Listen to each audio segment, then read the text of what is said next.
The Art of Jacob Emory, narrated by Otis Gyrie. Ghost stories? No, we don't have anything like that around here.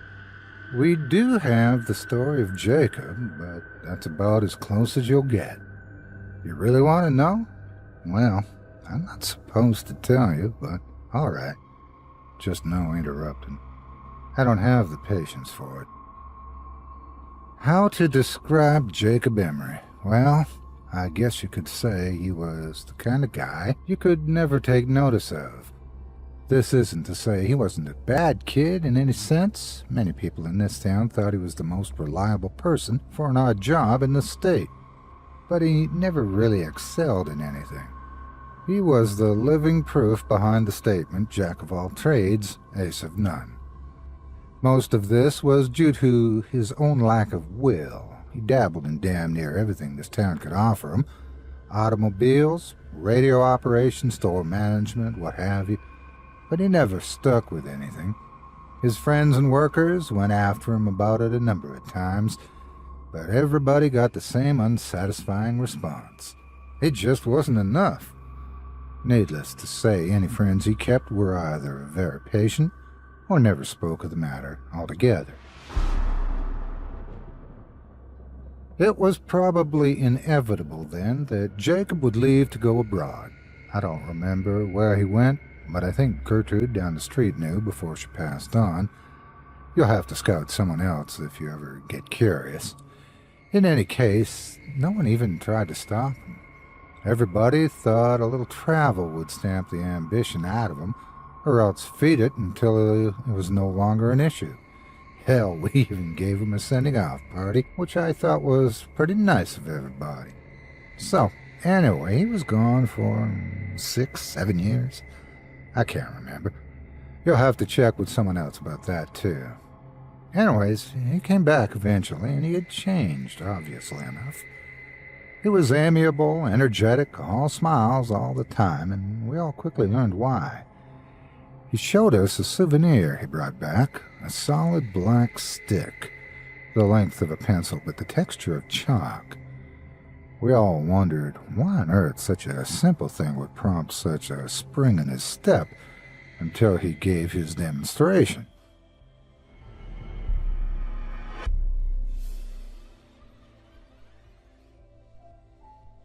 He took a piece of paper, and with this stick, God, there's got to be a better word for it. With his stick, he drew a circle, a crude circle. It dropped and rested on the border of the paper like a stone. It didn't leave the paper, but it acted out on it, sort of like an old movie projector on a screen. Son, I know how crazy that sounds, and if you feel like playing skeptic, then you can leave an old man to his craziness, but I know what I saw, even if everyone's been hushing it up. And that stone he drew dropped. Jake even passed around the paper as it was being passed. It rolled around on the paper as it got tilted. None of us had any words for it. Hell, what was there to say? But he continued drawing demonstration after demonstration for us. Stick figures in various pageants and plays, doing everything from fighting each other to making perfect human pyramids, and we all thought it was incredible. That was all the go-ahead he needed. He announced that he planned to put on shows to pay for rent and food, where he would draw anything the crowd members wanted. That we talked to some length about, and he eventually convinced us that it would be safe. His drawings ethical, the practice lucrative and unique, and the attention would not go anywhere outside of the town's borders. Poor Jacob. If I'd not been so swept up in the moment, I might have read the signs right then and there and saved the sorry son of a bitch by snapping the terrible thing in half. But I was younger. We all were. And we saw no problem with encouraging him with what we all saw as an incredible experience to be shared with everyone else. Now, he didn't have any big radio or television connections, mind you, and the internet wouldn't come around for another decade. So he did what all people on a shoestring budget do. He advertised his show with flyers. Flyers might not mean anything to you city folk, but in a small town, they gain a fair glance over from time to time, and what's more, Jacobs managed to stick out by having little figures jump up and down and whatnot to get people's attention. His first show must have gotten nearly 60 or so people, probably a lot more than that. And his shows were fantastic. Someone would shout out a scene from a play or a comedy sketch, and Jake's hand would fly over the white wall like a bird. He'd been holding back when he made that stone, that's for damn sure. His illustrations were all spot on, and he could make an incredible human figure in minutes. Come to think of it, I don't remember any of his scenes lasting more than 10 minutes to make. They were all really well done scenes, too. Not only could you see a knight charge a castle, Jake would draw the castle's interior as well, like a wedding cake split down the middle, so you could see the knight scale the walls, fight his way through levels to the dungeon, fight back out with the princess, and making a leap he can jump off the castle parapets onto his getaway horse all in complete silence. Not realistic, no, but that was part of the appeal. None of us went in there expecting something real.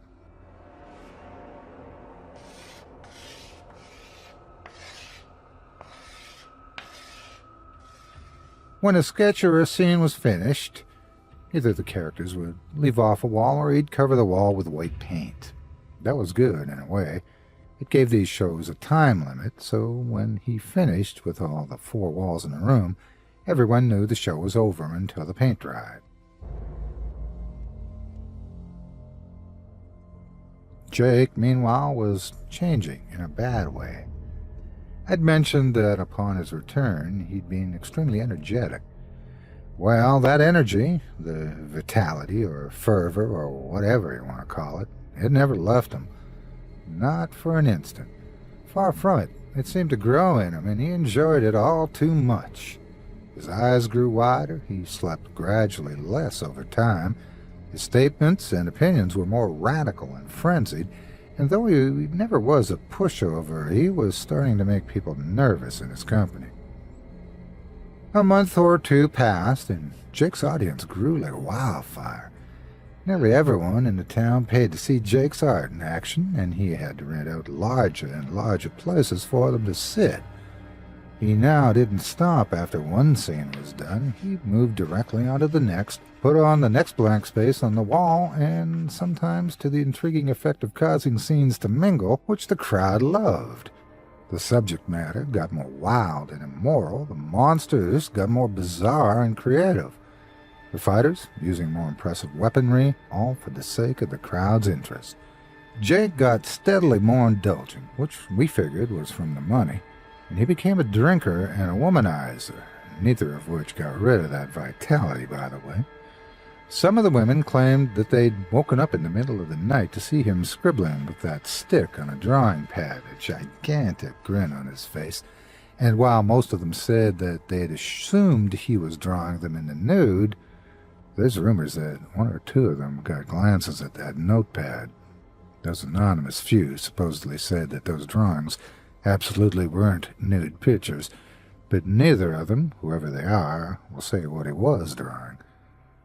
Don't bother looking for the notepads or the flyers, though. They're all gone now. I'm getting off track. Point is, he was hitting the bottle, and that's important, because it was drinking that would eventually ruin everything.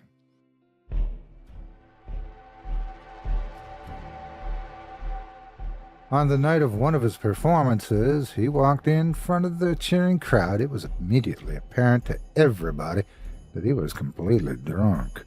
I was in the front row, and I could smell the bourbon on him from 10 feet away. The show started. He went through a bunch of sketches and scenarios that the crowd recommended, when at the end someone asked that he draw himself.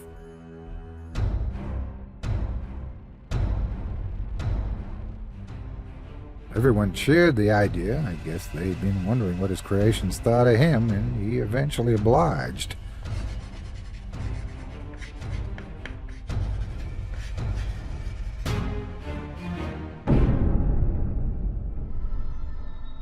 No sooner had Jake finished connecting the final two lines on the coat than every single character across the vast expanse of wall all stopped and looked directly at that illustration. Lovers stopped kissing, clowns stopped laughing, robots stopped fighting pirates. Everything stopped and looked at the Jacob illustration. The crowd died almost instantly. I remember Jake's face at that moment, pale white, full of terrible comprehension at his mistake, and looking desperately for the cans of white paint he'd forgotten to put out before the show. Everyone else, they were looking at the fake Jacob. That Jacob reached into his jacket pocket, pulled out a black stick of his own, and as we all watched, drew a door, pushed on his side, and the door swung open, allowing him to walk through onto the floor of the auditorium.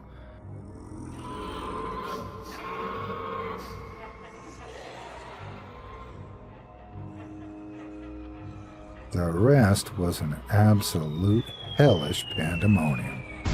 People screamed and ran for the exits as Jacob's characters, both those currently on the wall and those which had previously left before being covered up, ran out of their own exit, throwing pie, shooting lasers, blowing fire and poison and the impossible. I was near enough the escape exit and gave only one glance backwards. The scene will haunt me forever. Jacob Emory was being dragged by his creations, kicking and screaming through the door his copy had made.